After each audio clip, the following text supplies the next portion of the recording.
Frédéric Chaumont pour la chaîne Agora TV et la chaîne Jasper Madère. Bonjour à tous. Aujourd'hui, une fois de plus, nous n'aborderons qu'un seul sujet car il est vaste. Le projet de commercialisation du patch à la valentonine du professeur Jean-Bernard Fourtillon. Le professeur Jean-Bernard Fourtillon. On en a beaucoup parlé récemment, d'abord parce que le pharmacologue avait été déclaré mort par le diffamateur Grégory Pasquet, et ensuite à cause de cette vidéo publiée par la chaîne de Nicolas Bouvier. Nous avons reçu beaucoup de messages en provenance d'internautes qui semblaient plutôt mal à l'aise face au discours de Cédric Pierrot-Stallmeyer, l'associé du professeur.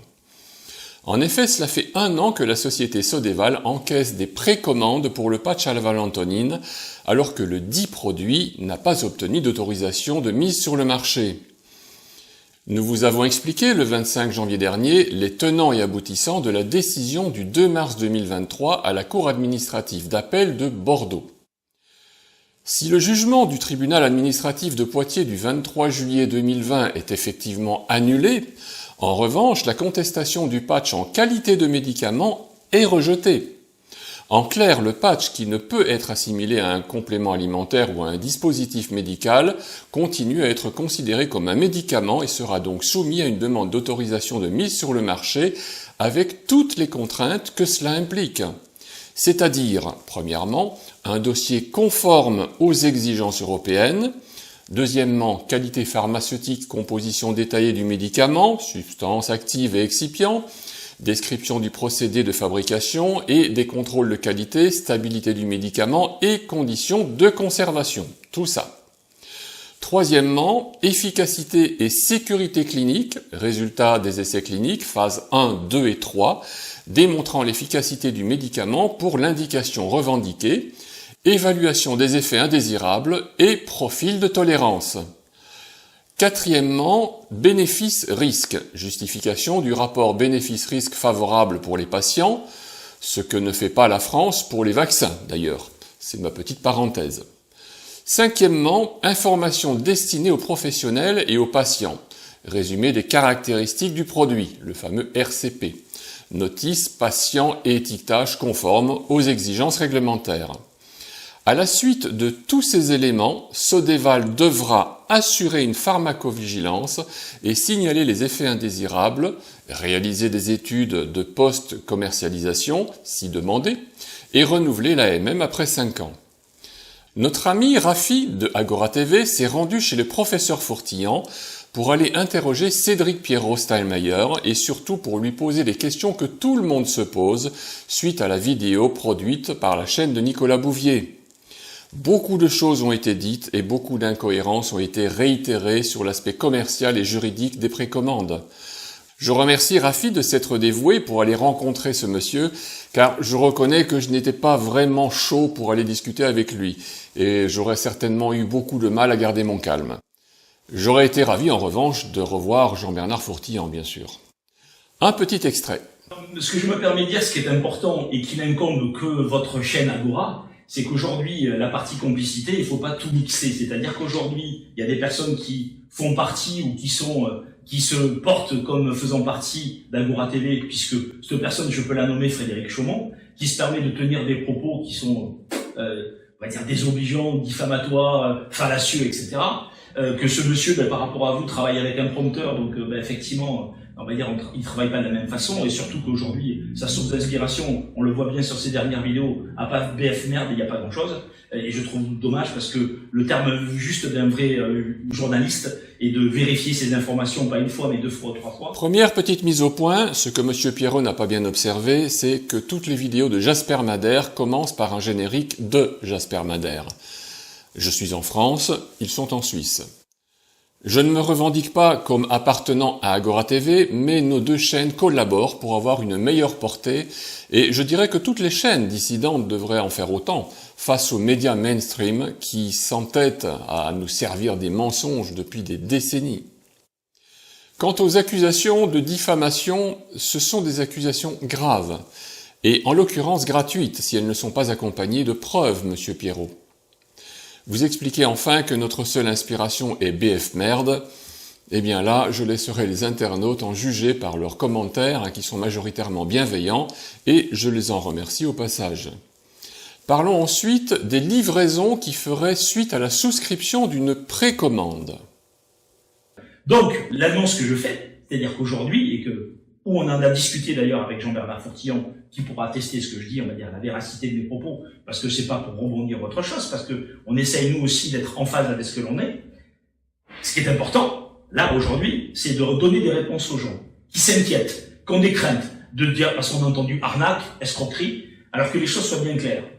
S'il y a des arnaques ou escroqueries, ben moi je vais me retourner, je vais faire un procès contre le professeur Jean-Bernard Fourtillon, puisque moi-même j'ai mis beaucoup d'argent pour commander et faire fabriquer des patchs, des premiers patchs qui ont eu une mauvaise aventure, mais c'est pas grave, on en a refabriqué d'autres et on était un peu plus intelligent parce que on pensait connaître la vie, mais malheureusement on ne connaît jamais la vie. Donc là maintenant on a appris, donc on est un peu plus intelligent, donc on a fait autre chose. Mais par contre, ce qui est important, c'est que on respecte les institutions. C'est-à-dire qu'aujourd'hui, nous n'avons aucun patch. Marianne, Bernard, moi-même, ma famille, on n'a aucun patch. Derrière, il y a des patchs qui sont fabriqués. Donc, je peux dire qu'il y a des patchs qui sont fabriqués. Je ne vais même pas vous dire qu'ils sont fabriqués parce que, je veux dire, on va pas donner une recette de, c'est aussi la, mais il faut pas prendre les gens pour des idiots parce que on est quand même aujourd'hui tellement, on a quand même la question. Mais avec plaisir. Mais ce que je veux dire aujourd'hui, l'annonce qui est principale, c'est que les gens, si jamais on n'arrivait pas à dire ce que j'appelle aujourd'hui à livrer les patchs, ce qui ne sera pas le cas, on est bien d'accord, mais on va l'écrire aussi. Donc, si on n'arrive pas à livrer les patchs, en temps et en heure, voilà. Même si on n'a pas, ce que j'appelle aujourd'hui, on va dire une obligation de dire, même si c'était dans 1 an, personne ne peut nous attaquer que d'ici dans 1 an, on n'a pas sorti le produit. Pourquoi? Parce que ce qu'on a écrit aussi dans les conditions générales de vente, c'est que s'il y a un retard de livraison, c'est indépendant de la volonté de Sodéval ou de nos autres sociétés, c'est qu'aujourd'hui, il y a l'administration ou les institutions qui nous empêchent, on va dire aujourd'hui, de sortir. Vous avez bien entendu, si Sodéval ne peut pas sortir de patch à la Valentonine, c'est à cause de l'administration. Ça veut dire que, là encore, on empêche les Français ou les personnes de pouvoir avoir accès à un complément alimentaire physiologique pour leur apporter des bienfaits. J'ai pas dit soigner ni guérir, j'ai dit juste des bienfaits. Voilà. Non, mais je me permets de le dire. Donc, là, Monsieur Cédric parle de complément alimentaire, alors que si nous parlons du patch, ce dernier est toujours qualifié de médicament. Je rappelle que cette contestation a été rejetée par la Cour administrative d'appel de Bordeaux. Des bienfaits, et que derrière, on ne peut pas dire aux gens, on n'est pas capable de. Donc nous, ce qu'on a dit, et c'est important, c'est que à partir donc du 1er février, d'accord, puisque à la réception de toutes les facturations, je m'excuse encore du retard de facturation, mais c'est la cyberattaque, on a rebondi, donc les gens vont recevoir leur facture, des précommandes. À partir du 1er février, si dans les 6 mois, ce que je ne souhaite pas, et ce qui va pas arriver normalement, mais on sait jamais, parce que, comme il dit, on n'est tellement pas à l'abri de quoi que ce soit, si dans les 6 mois, nous n'avons pas pu sortir les patchs, dans les 6 mois, ces gens-là seront propriétaires d'actions et de titres de la société d'exploitation de la Valentonine France. Si dans 6 mois les patchs ne sont toujours pas livrés, les clients pour les précommandes deviendraient propriétaires d'une part de la société Sodéval. Mais cela voudrait dire que Sodéval aurait échoué et que l'entreprise ne vaudrait donc plus rien. Je ne suis pas sûr que cela soit rassurant. Mais cela correspond à la politique d'opacité comptable dont fait preuve le chef d'entreprise amateur. Concernant la qualification du patch comme complément alimentaire, M. Pierrot en remet une couche. d'escroquerie, etc., moi j'aime bien mettre les points sur les i et les barres sur les t. Donc, pour en revenir par rapport au fameux sésame, dedans il y a Téléicar, et ça a été transformé en Complalim. Ça a été transformé par l'ANSM qui s'est amusé donc aujourd'hui. Donc, dans ce fameux Complalim, il est dit que quand vous avez un complément alimentaire physiologique, on ne parle pas d'autorisation de mise sur le marché, c'est un visa d'exploitation. Donc le fameux sésame qui vous permet de mettre sur le marché. Là, je confirme, si le patch était réellement qualifié de complément alimentaire, il ne serait soumis qu'à un simple visa d'exploitation, auquel cas, tout serait simple. Donc aujourd'hui, comme on se met en conformité aujourd'hui par rapport à Complalim, on attend notre dernier sésame en répondant aux dernières questions. On mettra aussi tout le process pour expliquer que les gens puissent lire tout le parcours du combattant qu'il y a, on va dire, dedans, avec les erreurs à éviter pour être retoqués, etc. Et donc, on essaye, nous, avec toute notre équipe scientifique et juridique, d'éviter d'avoir ces problèmes-là. Mais on a quand même un problème pour avoir le dernier sésame. Parce que le dernier sésame est quand même validé encore par la NSM. Non, il n'est pas validé par la NSM. Je reviens à la décision de la Cour administrative d'appel de Bordeaux du 2 mars 2023. La décision du 27 septembre 2019 de la NSM repose sur l'article L5312-2 du Code de la santé publique, qui concerne les médicaments et autres produits soumis à une autorisation préalable avant leur mise sur le marché. La NSM a qualifié ces patchs de médicaments en raison de leur présentation comme ayant des propriétés curatives, et le tribunal n'a pas remis en cause cette qualification. Les requérants ont tenté de faire valoir que ces patchs étaient des dispositifs médicaux, mais le tribunal a suivi la NSM, estimant qu'ils ne disposaient pas d'un mode d'action principal mécanique, ce qui est un critère clé pour être considéré comme un dispositif médical. Chaque mot est important. Par conséquent, les patchs transdermiques restent considérés comme des médicaments selon cette décision de justice. La société Sodeval est donc contrainte d'en passer par une demande d'autorisation de mise sur le marché avec le parcours de combattant que cela implique. En outre, j'ajouterai que les lobbies pharmaceutiques, qui sont cul et chemise avec la NSM, feront tout pour que jamais ce patch ne reçoive cette autorisation. L'enjeu est colossal, ils ne reculeront devant rien. Revenons maintenant à l'opacité de la société Sodeval. Les investisseurs et ceux qui s'engagent pour une précommande ont absolument besoin de savoir comment est utilisé cet argent. C'est normal. Et ils ont donc besoin de voir les éléments de comptabilité avec toutes les balances comptables. Monsieur Cédric, Fabrice, Georges, Pierrot, Stallmeyer, Guénam, Schmitt, quand avez-vous l'intention de rendre publics les éléments de comptabilité et les plans d'investissement de la société Sodeval ? Votre business plan devrait également être visible sur votre site, vous qui êtes toujours si clair et si pragmatique. Si vous souhaitez réellement jouer la transparence, si vous voulez réellement mettre les points sur les i et les barres sur les t, c'est le moment ou jamais. Mais j'ai l'impression que vous n'y avez pas intérêt. Prouvez-moi que j'ai tort, j'en serais sincèrement ravi. Passons maintenant à un aspect qui, pour certains, peut paraître futile, ce sont les éléments de communication, et notamment les emails et conditions générales de vente, qui sont truffés de fautes d'orthographe. Là aussi, M. Pierrot nous donne sa version des faits. Et que donc les conditions générales de vente, je me permets de revenir au sujet principal, n'ont pas été rédigées par moi-même, et ont été rédigés par une personne qui s'est occupée, un webmaster qui est étranger, qui parle 6 langues, mais qui ne maîtrise pas entièrement le français, et que derrière, bien évidemment, on l'a mis en ligne directement, et par des petites mauvaises mains, on va dire derrière, malencontreuses, on ne peut pas faire les modifications puisqu'on a eu directement des cyberattaques. Donc, si je comprends bien, c'est un prestataire étranger qui a mal fait la traduction ou la réécriture des conditions générales de vente. Et en plus, pas de chance, il est impossible de corriger le texte. Si vous ne maîtrisez même pas la présentation des conditions générales de vente, qu'allez-vous maîtriser dans le reste de votre business ? Donc, toutes ces fautes d'orthographe, c'est la faute du webmaster, du site internet. Et comme le site est déjà publié, il est impossible de le corriger. Comme c'est logique. Parlons maintenant de cet email qui avait été rédigé par le professeur Jean-Bernard Fourtillan et qui lui aussi est criblé de fautes. Là, normalement, le webmaster n'y est pour rien. Il y a quand même quelque chose qui chiffonne, parce que je le souligne. Bien sûr. Je l'ai bien dit, qui a rédigé cet email. Je dis pas qu'il a envoyé, qu'il a rédigé. Parce que il a été relevé que ce mail avait beaucoup de fautes. Or, 2 secondes, Monsieur Jean-Bernard Fourtillon est quand même connu et reconnu avec un bac plus je ne sais combien, et avoir une qualité d'orthographe hors pair. Alors, je vais vous répondre normalement et tranquillement. Absolument, tout à fait. Donc, en fait, ce qui est important, c'est que je me permets de révéler quelques secrets du professeur Jean-Bernard Fourtillon.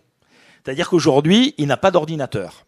Aujourd'hui, quand il répond, quand il fait, il se sert de son portable, de son iPhone. Et aujourd'hui, malheureusement, l'iPhone, on est dans de l'intelligence artificielle, mais ils n'ont pas été jusqu'au bout, et ils font quelques fautes d'orthographe. Et donc, du coup, Jean-Bernard, quand il rédige avec son portable, mais des fois, il m'envoie en copie pour être sûr que je sois en copie, mais il ne me l'a pas envoyé avant pour que je regarde et que moi aussi je le corrige. Voilà. Donc, en fait, il a fait directement son message sur son téléphone portable avec l'iPhone, et malheureusement, ça fait des fautes. Voilà, je peux pas dire mieux. Voilà. Bien, bien, bien. C'est donc de la faute de l'iPhone. J'avoue que je ne l'avais pas vu venir. Le professeur a donc rédigé un email pour l'envoyer en grand nombre aux clients de Sodéval. Mais juste avant, l'iPhone a donc produit des fautes d'orthographe. Des fautes de pluriel, des fautes de participe passé, etc. Bon j'ai de la chance de ne pas avoir un iPhone. Mais soyons sérieux. Sur toutes les questions que Rafi a posées à Monsieur Cédric Pierrot, toutes les incohérences sont un peu du même tonneau. Et nous n'avons réellement pas envie d'offrir une tribune à cette personne. Nicolas Bouvier l'avait compris. Il a supprimé sa vidéo et il a bien fait. Notre but ici n'est pas de massacrer une entreprise comme Sodéval, mais d'empêcher des actes qui sont malhonnêtes par des abus de faiblesse face à des gens qui sont désespérés par leur état de santé. Et oui, réaliser des précommandes sur un produit qui ne peut juridiquement obtenir une autorisation de mise sur le marché nous paraît foncièrement malhonnête. L'équipe de Agora TV et moi-même sommes particulièrement tristes de voir dans quelle galère le professeur Fourtillon s'est embarqué. Il vit actuellement dans un appartement minable à Montauban, il n'a même plus un ordinateur pour travailler et il se fait embobiner par un homme sans scrupules.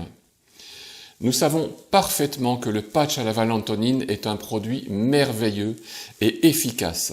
J'ai moi-même été en contact avec des gens qui ont testé ce produit et je comprends parfaitement leur désarroi à l'idée de ne plus pouvoir en bénéficier.